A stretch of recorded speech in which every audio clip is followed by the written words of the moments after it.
माढा तालुक्यातील अंजन गावात पुतळ्यावरून वाद झाल्यानंतर या ठिकाणी आता गावामध्ये पोलिसांकडून कोणालाही येण्यासाठी मज्जाव करण्यात आलेला आहे। बाहेरील कोणीही नागरिक गावामध्ये येऊ नये किंवा त्यांना प्रवेश जो आहे तो पोलिसांकडून दिला जात नाही आणि त्यामुळेच या ठिकाणी आता नागरिक जे आहेत ते आक्रमक झाल्याचं चित्र आपल्याला पाहायला मिळतं। दोन्ही बाजूचे जे गटाचे लोक आहेत ते आता या ठिकाणी आक्रमक भूमिकेत आहेत आणि आम्हाला प्रवेश जो आहे तो दिला पाहिजे अशी मागणी जी आहे ती आता या लोकांकडून होताना पाहायला मिळते।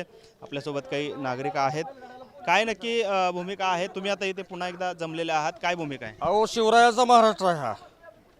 ज्या राजानं महाराष्ट्र राज्य घडवलं त्याच राजाच्या पुतळ्याला विरोध करणे ही दुर्दैवी बाब आहे। अत्यंत डिपार्टमेंट पूर्णपणे आम्हाला सहकार्य करत नाही। मराठ्याच्या माणसाला मारले, फक्त मराठ्याच्या माणसाला मारहाण करायची आणि ती दमदाटी करायची आणि बिगर परवानाची उपोषणाला बसली ती त्यांचा रस्ता रोको केला, त्यांना सहकार्य करते ती पोलीस प्रशासन आमच्यावर अन्याय करते। आता तुम्ही पुन्हा इथे का बसले रस्त्यामध्ये?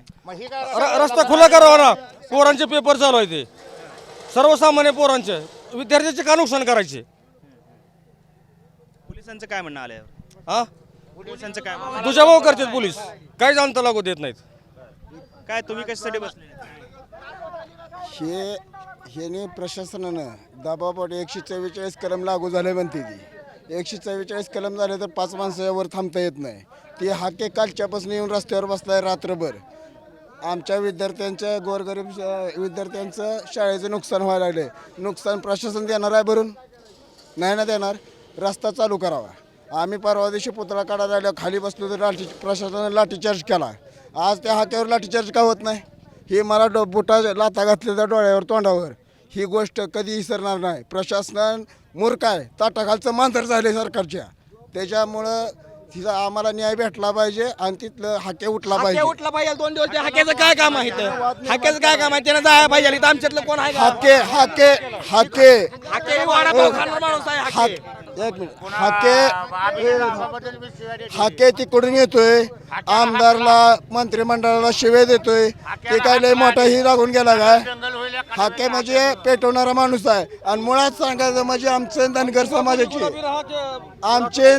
समाजाची काही सुद्धा वाद नाही। प्रशासनाचा आणि आमचा लागलेला वाद आहे। प्रशासनाचा आणि आमचा वाद लागलेला आहे। धनगर समाजाचा मराठा यांचा एकही एकामेकाला शिवीगाळी नाही किंवा काय नाही। हे प्रशासनामुळं एवढं वातावरण ताणलंय, तणाव निर्माण झालाय। प्रशासन हे हाकेच ऐकतंय, हाकेचं पडळकरचं ऐकतंय। ह्या गोष्टीमुळं प्रशासन जबाबदार। ह्या गोष्टीला काय होईल ते पुढच्या आमचा आणि धनगर समाजाचं काही वैर नाही, आमचा दुजाभावही नाही। फक्त गावात येऊन हाके आणि भांडणं जातीत दोषी निर्माण केलाय। गुन्हे गोविंदांना धनगर समाज आणि मराठा बांधव नांदत होते आणि हाक्याने येऊन दोन्ही समाजाची भांडणं लावण्याचा प्रयत्न केला आहे आणि मुद्दाम येऊन 144 कलम असताना सुद्धा तो उपोषणाला बसला इथे। ही दुर्दैवी बाब आहे। त्याला प्रशासन नाही का? त्यांना बाकीच्यांना प्रशासन आहे।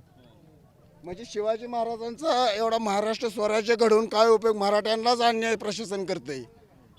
ह्याचं काहीतरी लक्ष सरकारनं घालवलं नाही तर फडणवीसनं राजीनामा द्यावा या गोष्टीवर। काय प्रॉब्लेम आहे गावामध्ये? काय झालं? काय प्रॉब्लेम आता? हे काय कारण नाही। आता शिवाजी महाराजांचा पुतळा किती 5 फुटात बसलेला आहे, काय अडचण नाही। जागा पण ती त्यांची नाही, ग्रामपंचायत जागा आहे। हा, हे मंडप जे बांधलेलं आहे ते सुद्धा ग्रामपंचायतचा मंडप आहे, आमदार मंडप। मग त्यांनी अडवायचं काय कारण नाही? एवढं 2 दिवस रस्ता रोको करायची काय गरज आहे का? त्यांच्याकडे तशी परवानगी आहे का? प्रवेश दिला जात नाही असं एक तक्रार कुलकर्णीनं दिला, त्याचं नाव नाही, मग आमदार फंडाचं कशाला नाव दिलं? तिथे निमा खर्च तर गणेश काकाचा आहे त्या मंडपाला। हा, आता काय परिस्थिती? गावात प्रवेश दिला जात नाही असं म्हणतात। 3 दिवस झालं इथं लाईट बंद आहे, गिरण्या बंद आहे, त्या किराणा दुकान बंद आहे। गावकऱ्यांनी काय करायचं? ह्या हाक्याला हलवाहीत ना अगोदर।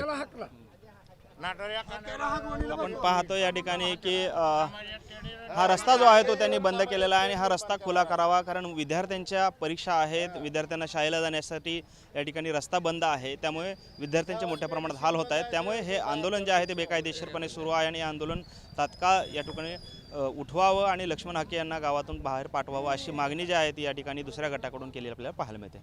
कॅमेरामन विनोद उमनाबादकरसह सागर सुरवसे, TV9 मराठी, अंजनगाव, माढा, सोलापूर।